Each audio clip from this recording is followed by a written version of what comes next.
Okay, take 2. Nalaglag kasi cellphone ko ng pagbubukas nito. Okay, ano nga sinasabi ko kanina?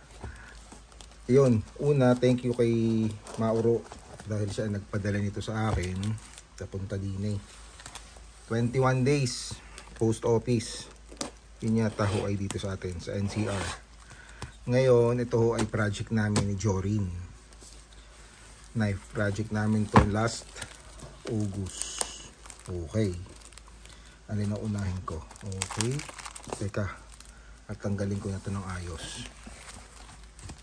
Para makita natin ang ayos. Walang nahagip. Yan. Ito, hindi kailangan.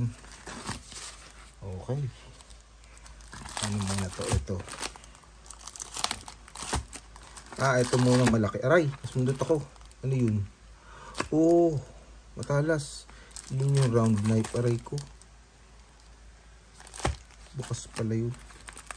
Ito munang malaki. Kay Greg to. Sir Greg.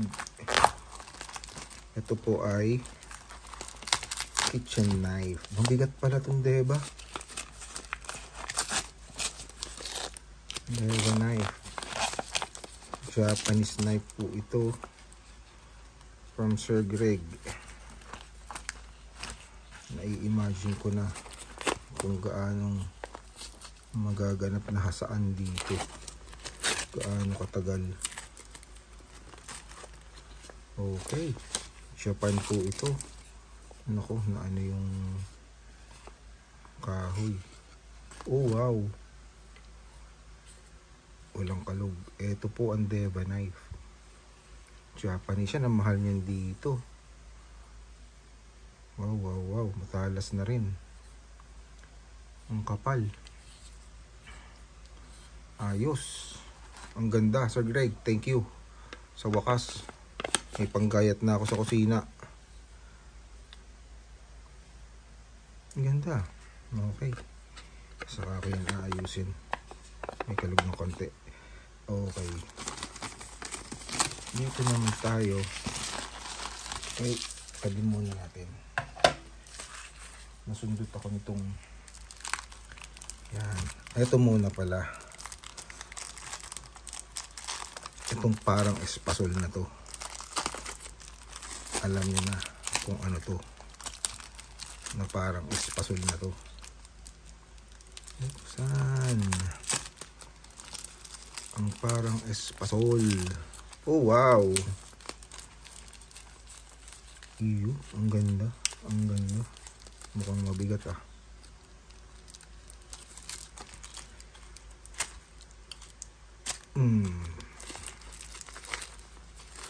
Oh wow. Balisong. Baling sungay ng Kalabaw. Sir Kenneth Kapul daw po ito, sabi ni Jorin. Ang style niya ay ito. Ang style parang ang galing ah. Nakuha yung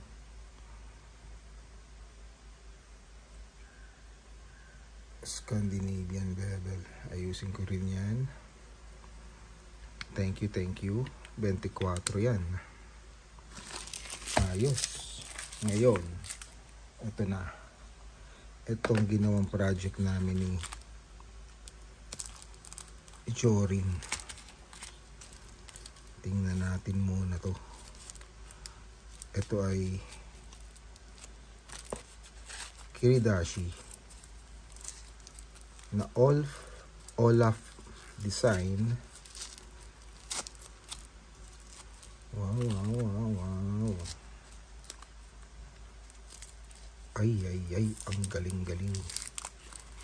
Ang ganda. Buksan ang ayos. Talaga naman.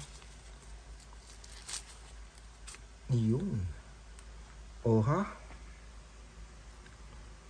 Rough design pa yan. Mukhang matalas na rin. Jorin, ang ganda ng ginawa mo ah. ayusin ko lang yung finish nito. At Olaf design po ito na Kiridashi, made from round saw. Yan, maganda yan, sadyang ganyan yan. Ngayon eto namang nagamit ko to sa panang leather. Wow, next hit ako dito Okay, eto naman ang kinatatakutan namin, kung magsishrink ang Carabao scale, pero hindi na nag-shrink. Ito ang ginawa ni Jorin. May tama doon na nabagsak siguro.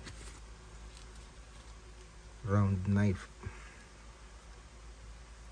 Wow, ang ganda rin. Meron lang siyang tamang konti dun. Ayun, Jorin, tinamaan ng konti yun,